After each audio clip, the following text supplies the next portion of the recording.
Hello everyone, my name is Neha. Welcome back to my channel. So आज हम solid state physics start करेंगे। ठीक है, सॉलिड स्टेट फिजिक्स बहुत ज़्यादा इंपॉर्टेंट सब्जेक्ट है हमारी नेट और गेट एग्जाम में। एक क्वेश्चन आपको देखने को मिलेगा ये आपके 5 मार्क्स में से। ठीक है, तो नेट और गेट के अलावा भी ये वाला सब्जेक्ट आपको जो भी हमारे इंटरव्यूज होती है ना, बीआरसी का इंटरव्यू हो गया या असिस्टेंट प्रोफेसर का इंटरव्यू हो गया ना, आपको वहाँ पर ये वाला सब्जेक्ट देखने को मिलता है। इसकी थ्योरी बहुत ज़्यादा इंपॉर्टेंट होती है। तो हम यहाँ पर बेसिक से एडवांस लेवल पर जाएंगे, जहाँ पर मैं आपकी थ्योरी और न्यूमेरिकल कवर करवाऊंगी। ठीक है, तो let's get started. Before that, if you like my video, subscribe to my channel, press the bell icon and thumbs up button. Thank you. तो सबसे पहले हम इसके इंडेक्स को देख लेते हैं। देखो, इसके इंडेक्स को मैंने 4 पार्ट में डिवाइड किया हुआ है। फर्स्ट हमारा क्रिस्टल स्ट्रक्चर, जहाँ पर हम डायरेक्ट लैटिस, रेसिप्रोकल लैटिस और एक्सियल डिफ्रैक्शन ये सब पढ़ते हैं। सेकंड हमारा इलेक्ट्रॉन थ्योरी, जहाँ पर जितनी भी हमारी इंपॉर्टेंट थ्योरीज है हम यहाँ पर इसको डिस्कस करेंगे। ठीक है, और साथ में स्पेसिफिक हीट से क्वेश्चंस बनते हैं, वो भी हम यहाँ पर डिस्कस करेंगे। तो नाइट में स्पेसिफिक हीट से काफ़ी क्वेश्चंस आते हैं, बहुत सारे फॉर्मूलेज हैं, वो हम यहाँ पर इसको डिस्कस करेंगे। ठीक है, थर्ड हमारा टाइप बाइंडिंग मॉडल, जहाँ पर हम सेमीकंडक्टर कंडक्टर इसके बारे में डिस्कस करेंगे। फोर्थ है हमारा हॉल इफेक्ट की। तो हॉल इफेक्ट में क्या होता है, जो एक छोटा सा टॉपिक है, इस छोटे से टॉपिक में 2-3 फॉर्मूले हैं। यदि आपने इसको देख लिया तो आपकी नेट के क्वेश्चन हो जाएंगे। तो हम यहाँ पर इसको डिस्कस करेंगे। ठीक है, तो सबसे पहले हम देखते हैं कंडेंस्ड मैटर फिजिक्स और सॉलिड स्टेट फिजिक्स में डिफरेंस क्या होता है। तो हम सॉलिड की इंपॉर्टेंट प्रॉपर्टीज जैसे electrical, thermal, free electron, binding model की बात करते हैं, उसकी स्टडी करते हैं, तो इसको हम बोलते हैं सॉलिड स्टेट फिजिक्स। लेकिन जब हम मैटर्स की प्रॉपर्टी ये स्टडी करते हैं, मैटर्स कौन कौन सी होती है, 5 मैटर्स होते हैं, solid, liquid, gas, plasma and वो साइस्टीन। यदि हम इनकी प्रॉपर्टीज को पढ़ते हैं तो उसको हम बोलते हैं कंडेंस्ड मैटर फिजिक्स।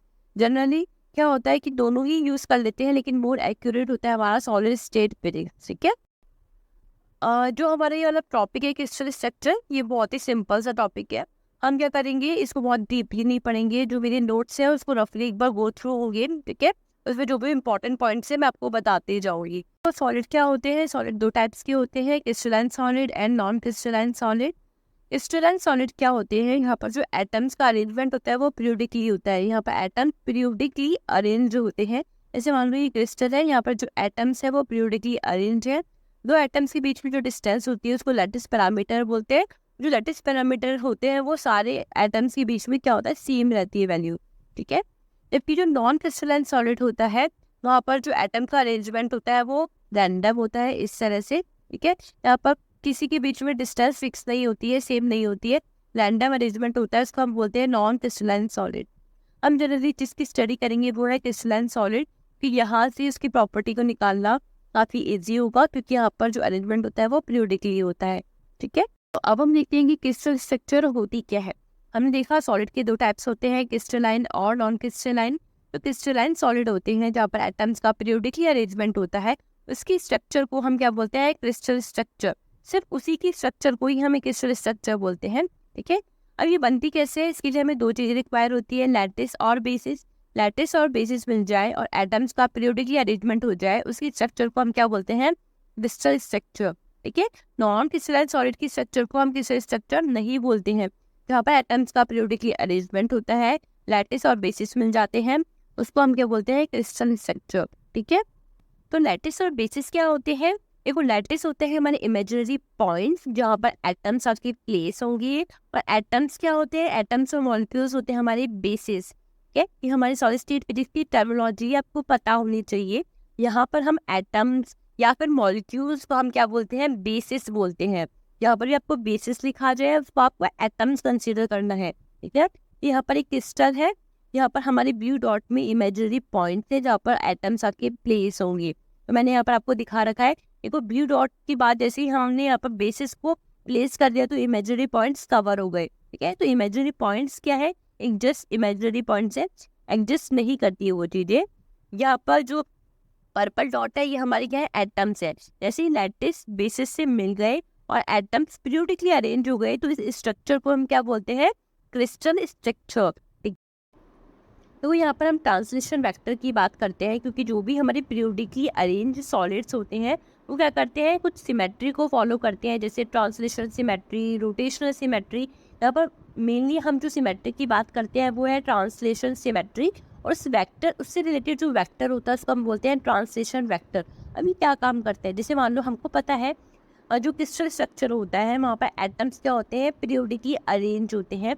तो यदि हमें 2 एटम्स के बारे में पता है और हमें किसी थर्ड एटम पर पहुँचना है, तो जिस वेक्टर का हम यूज़ करते हैं उसको हम बोलते हैं ट्रांसलेशन वेक्टर। ऐसे मान लो ये एक पॉइंट है, उसको हमने ओरिजिन कंसिडर कर लिया है, ओ कंसिडर कर लिया है, यहाँ से यहाँ तक की डिस्टेंस हमें पता है क्या है, ए है। तो 2 एटम्स के बीच में जो डिस्टेंस होती है, नियर बाय 2 एटम्स के बीच में जो डिस्टेंस होती है उसको हम बोलते हैं लैटिस पैरामीटर, जिसको हम ए से कंसीडर करते हैं, जो हमें एटम्स के बीच में पता होती है। ठीक है, यदि हमें थर्ड एटम पर पहुंचना है तो हम जिस वेक्टर का यूज़ करते हैं उसका हम बोलते हैं ट्रांसलेशन वेक्टर। अब हमें यहाँ पर पहुँचना है तो हमको पता है ये क्या है, 2D में है, तो एक्स एक्सिस में यदि हम जाना है तो हमें ए लैटिस पैरामीटर का यूज़ करना पड़ेगा, और यदि हमें वाई एक्सिस में जाना है तो हमें बी लैटिस पैरामीटर का यूज़ करना पड़ेगा। लेकिन हमें इसी एटम पे पहुंचना है तो हमें ए एक बार यूज़ करना पड़ेगा और बी एक बार यूज़ करना पड़ेगा। ठीक है, यदि हमें इस एटम पे पहुंचना है तो हमें यहाँ पर ए 2 बार यूज़ करना पड़ेगा और बी भी 2 बार यूज़ करना पड़ेगा। तो टी कितना हो जाएगा, 2a + 2b। लेकिन इस रेड एटम के लिए टी कितना हो जाएगा, a + b। ठीक है, तो ट्रांसलेशन वेक्टर क्या होता है, n1a vector plus n2b vector 2D में। यहाँ पर n1 n2 क्या होंगे, इंटीजर होंगे, और a और b क्या है, लैटिस पैरामीटर है, या फिर हम बोल सकते हो हमारे लैटिस वेक्टर्स हैं।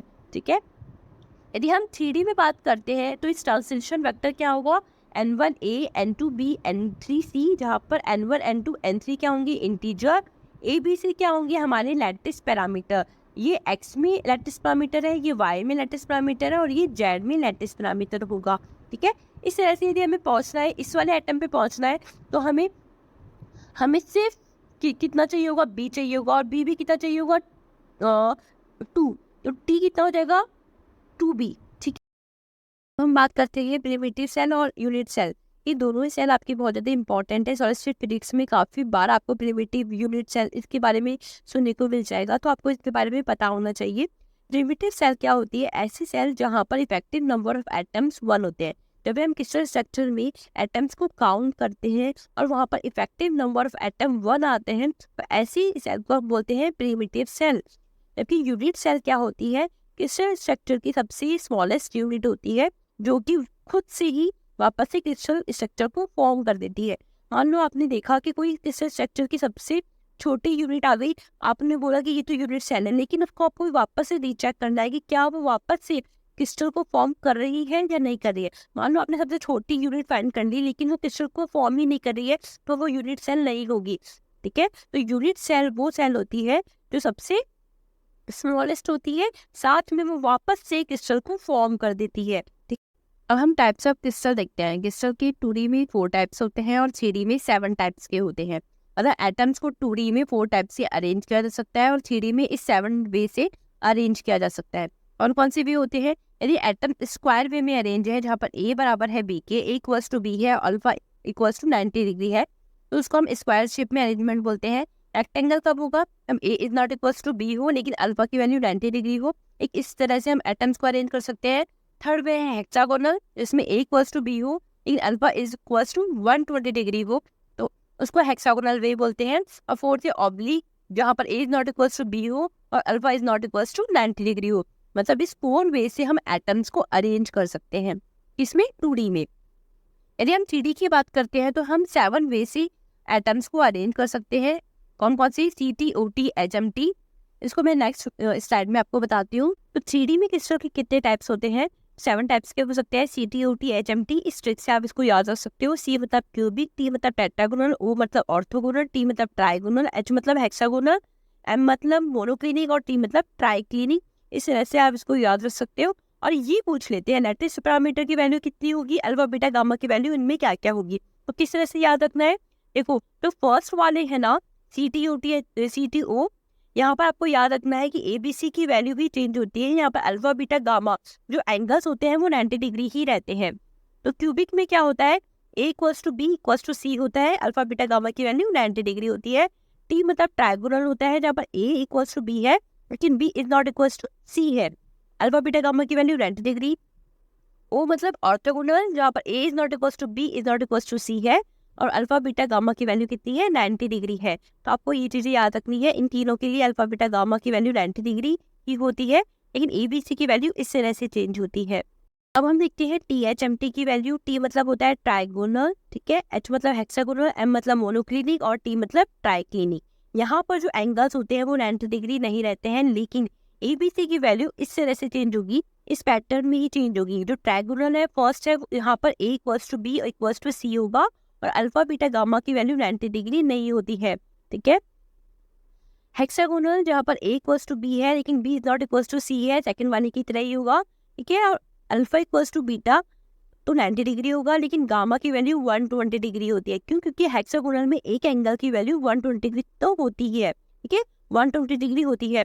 एम मतलब मोनोक्लिनिक, यहाँ पर A is not equals to B is not equals to C होगा, और ट्राइक्लिनिक में भी A is not equals to B is not equals to C होगा। लेकिन मोनोक्लिनिक में अल्फा अल्फा और गामा की वैल्यू 90 डिग्री होती है, बीटा की वैल्यू 90 डिग्री नहीं होती है। लेकिन ट्राइक्लिनिक में तीनों की वैल्यू ही 90 डिग्री नहीं होती है। तो ये चीज़ आपको याद रखनी है, ठीक है। तो 2D भी होता है स्क्वायर, रेक्टेंगल, ऑब्लिक और हेक्सागोनल, और 3D में 7 वे से हम लैटिस हमारे जो लैटिस क्रिस्टल्स होते हैं उसको देखते हैं इस तरह से, ठीक है।